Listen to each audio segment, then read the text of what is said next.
When I was a casual, I thought as a casual, I spoke like a casual, and I looked at boxing like a casual.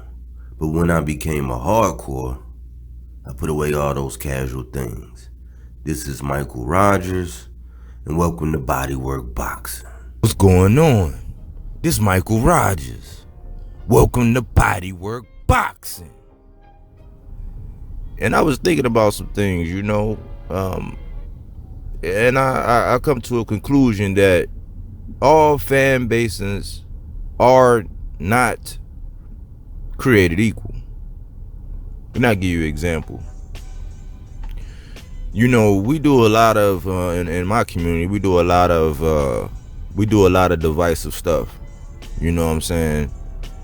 We're more divisive than we are on a mission to be cohesive in a unit. And it's supposed to be this imaginary code, but we break the code whenever we see fit, based on our pockets, based on our notoriety, based on the likes, based on the narrative. We do a lot of flip-flopping. And with other fan bases, like let's just say a Canelo fan base or a David Benavidez fan base, which is pretty much the same fan base if you can read between the lines. But I would say it's more like this. A Canelo fan could come home early from lunch, and Canelo Alvarez could be pulling out his driveway, and he gonna be so excited. He not gonna be thinking, well, what the fuck? You got a stay-at-home wife. Canelo Alvarez pulling out the driveway.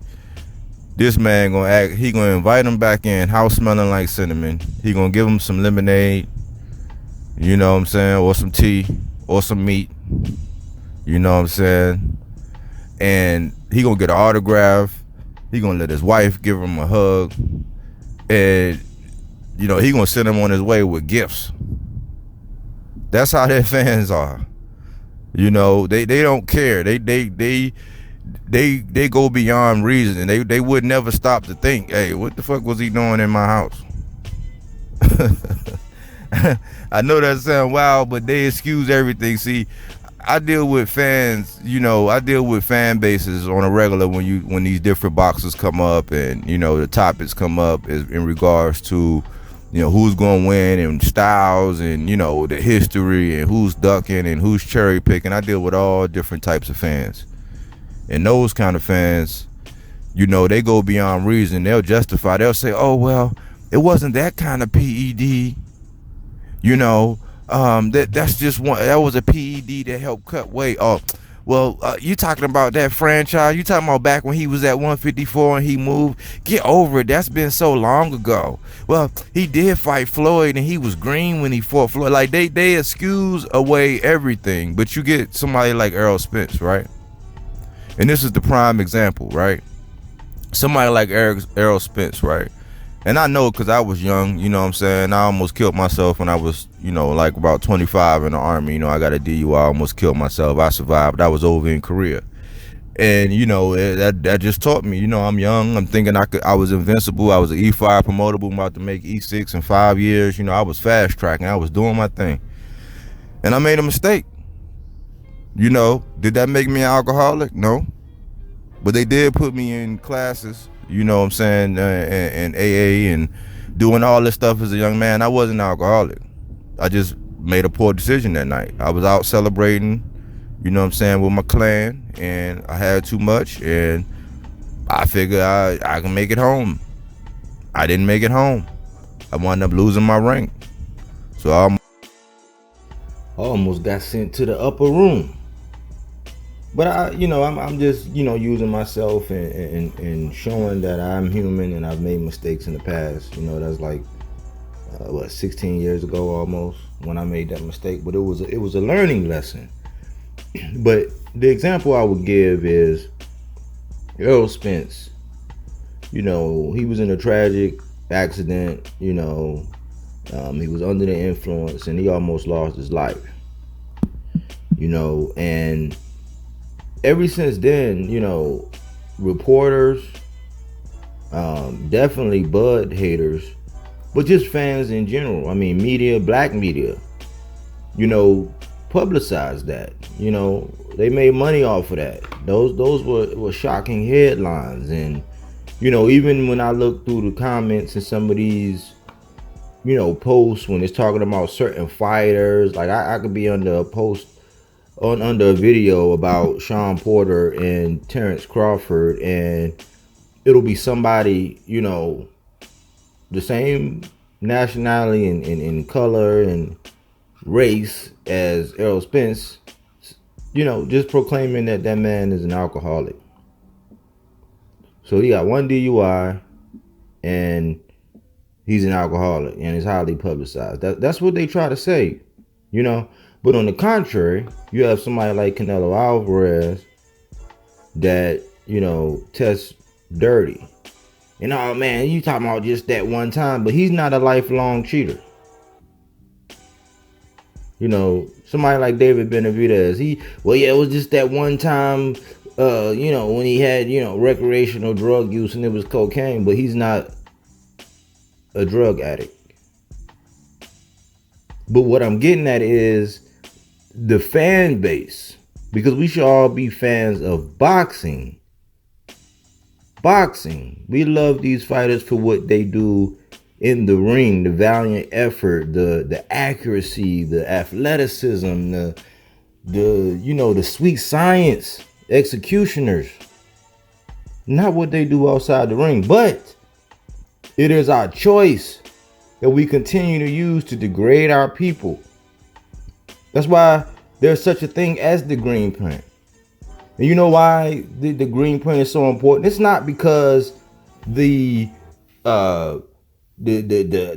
picture perfect formula is for a black fighter to fight a Hispanic fighter, because you know either the Hispanic fighter is more rough and rugged and the black fighter is more athletic and slick. It's not because of that. It has nothing to do with that.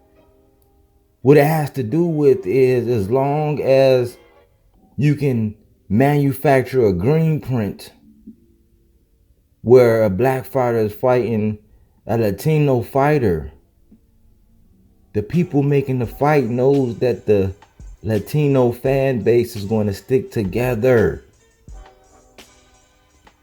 The biggest video I had with the most amount of views was when I said upset alert, when I put out there that Caleb Plant was going to upset Canelo Alvarez. And I'm almost ashamed that that's the one that got my 2,000 views or whatever it was. I'm 2,500 views, but it was all because they thought that I was hating on Canelo. I got called Blackie. I got called. See, the Latino, they don't care. If you want to see a code to follow, if you want to model yourself after a fan base, it would be that fan base. They make excuses for Valdez. They make excuses for Canelo.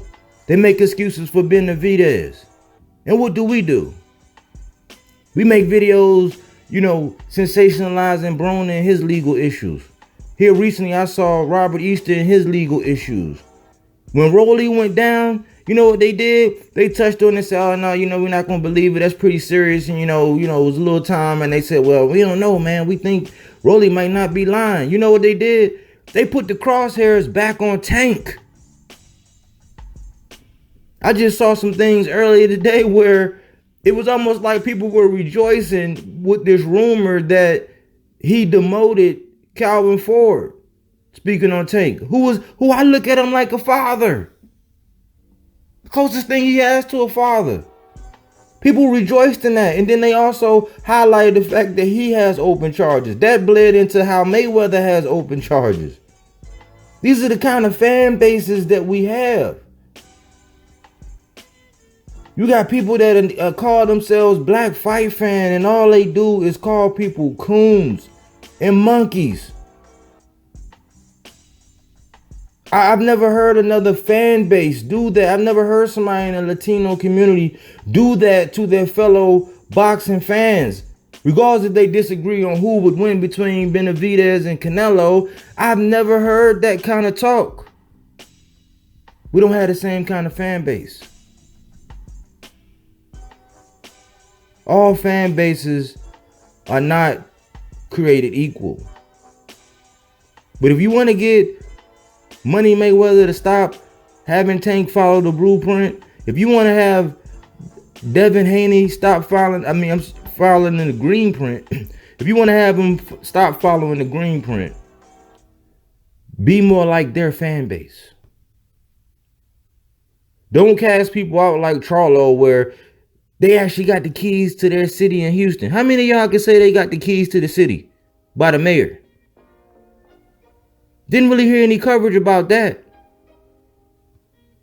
But the minute he has an opinion on a fight, the minute he has a scuffle with another boxer, you know, that's none of our business, we highlight that. We label them as thugs. I don't know. Has he ever shot anybody? Either one of them. I know one of them was going for Undisputed and one of them was ducked for Charlo. But we make all kind of excuses.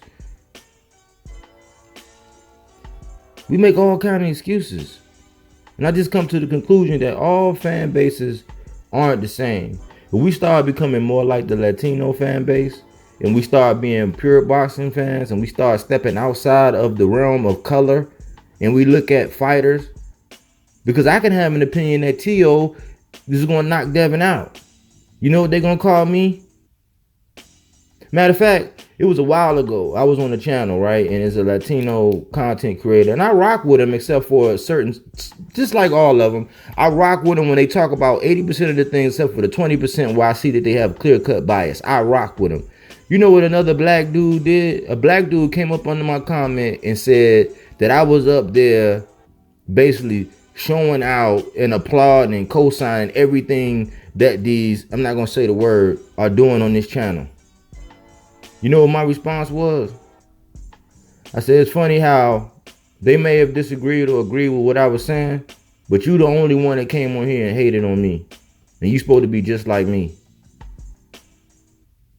So I just want to debunk that myth that all fan bases are created equal.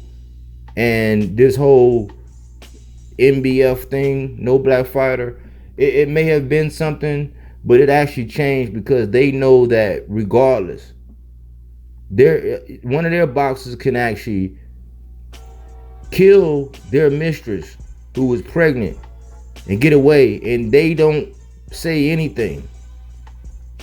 Like the dude from Top Rank, they said nothing. It was headlines or whatever, a little bleep on the radar.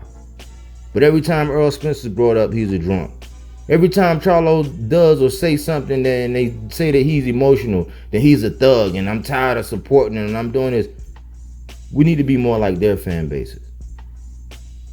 And so with that, it's clear and it's cut that all fan bases are not equal. Body work. Are you not entertained? Are you not entertained?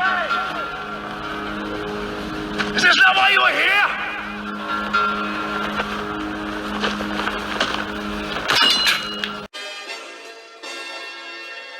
My word, I do what I do. He knows what I'm about to tell him right now. It's Mr. Keep running your mouth. That's what I do. I just feel like I'm the champ, and at the end of the day, I'm just a fighting motherfucker. It doesn't matter. Inside, outside, I can just fight. So I just feel like if it gets down to the wire, and we gotta lock it up, I'm out on top. As you can see how I'm looking, I stay solid. I'm always solid. I stay fucked solid up, man. You know what I'm saying? To the fans that know. You gotta jump outside the ring. I'm a fighter, like I said before. Ain't no safety on the clock, so